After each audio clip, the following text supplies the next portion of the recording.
As we mentioned before, traction was a huge issue on the Salt. Getting off the line, you expect wheel spin, that's almost standard. But getting up to speed, even way past 150, 160 miles an hour, it would just light up. You'd move around, you'd have to back off again, feed the power back on. It was a real challenge to drive the bike or get drive to the bike without it wheel spinning. It was such a slight ginger throttle control that you needed to make it work. And the biggest issue was the wheels are too light. So when the turbo is coming into boost, it's looking for the weakest link, which is either the clutch or traction, and it will just spin the back wheel. So with these new wheels, with a heavier rotating mass, the theory is that the engine will struggle more to light up the rear wheel, and it will be more inclined with momentum to keep it driving. So we're using solid wheels. To give you an idea of weight comparison, the rear wheel that we used, this one here, which is a OZ Aprilia wheel, that with a 200 section tyre, 60 profile, is just under 20 kilos. This wheel as it sits without the tyre is over 20 kilos. It's very, very heavy. And I'm sure you'll agree, they are stunning. So they do actually add a bling factor as well as having a good purpose of adding weight to the bike. The front wheel, we had to make some slots in it. The regulations state that we need to have 25% of the wheel open to manage crosswinds. So we did have to take them to a CNC shop and get them milled out a little bit, but they don't look too bad. We designed them based on the old 70s slot mags just for a bit of a nod to nostalgia. So that's the main modification of the entire bike. We do have to fit valves to these yet, so we do have to drill into the surfaces gingerly to make sure the valves are getting in there. Once the valves are in, we'll mount some tyres on them and we'll get them back in the bike. Let's talk about the main failure, the broken piston. At the time, we had no idea this had happened.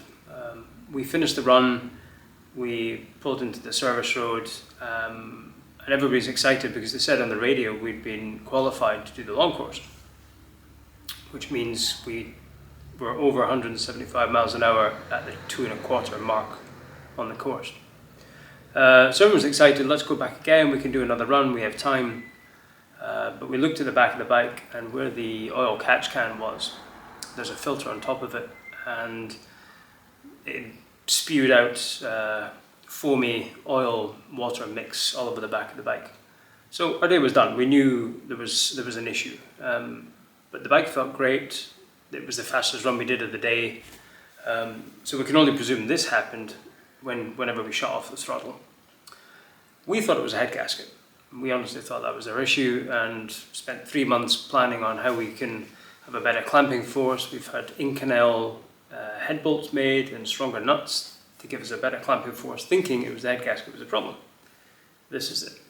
So not only have we broken the piston, the cylinder, it's got a hairline fracture all the way down here on the outside and all the way down here on the inside. So the cylinder's completely cracked, completely open, which does explain why we had water mixed with oil.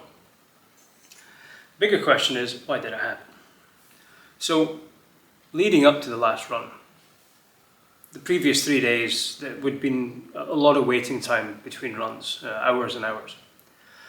And the last run of the day, or the second last run of the day, we did the run, the queue was getting less, the day was finishing mid-afternoon, so a lot of people got home already. We did a run, we did quite well, and we just went back and queued up again. And it turns out, looking at the timing slips, there was 40 minutes in between both runs. So what we've surmised is with the oil cooler being choked with salt, and chances are we didn't clean it in between that 2 runs, we can't really remember. So the oil was already hot between the runs, and 40 minutes isn't adequate time to cool very hot oil all the way down.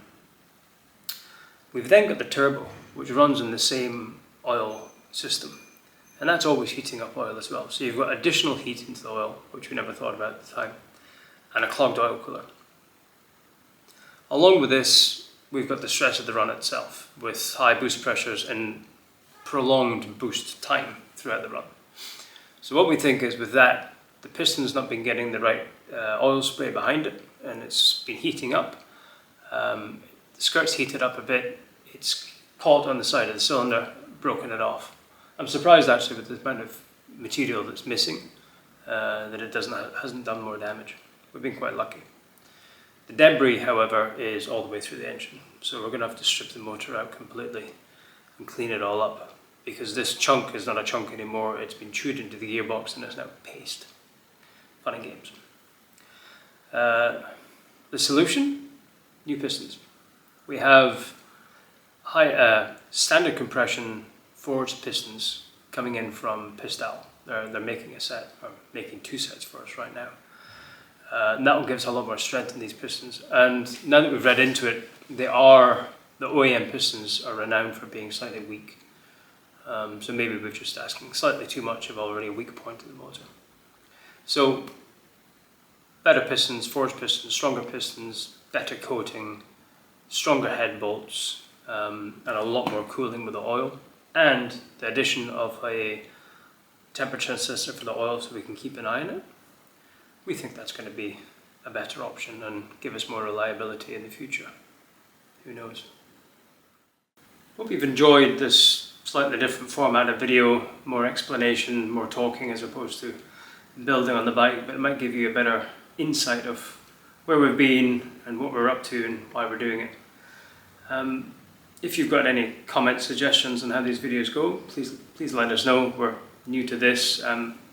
A lot of YouTube videos have got a project to make content. This is very much an ingoing project, and we're just making content on the side. But the next project will be fitting the oil cooler, changing all the mounts and running all the lines for that, and seeing how we go from there. We might end up having a bit of a mix and match videos of work that we're doing at the time, because we are on a time crunch. So video planning is very much secondary to getting this project finished and get back in the salt. So stay tuned.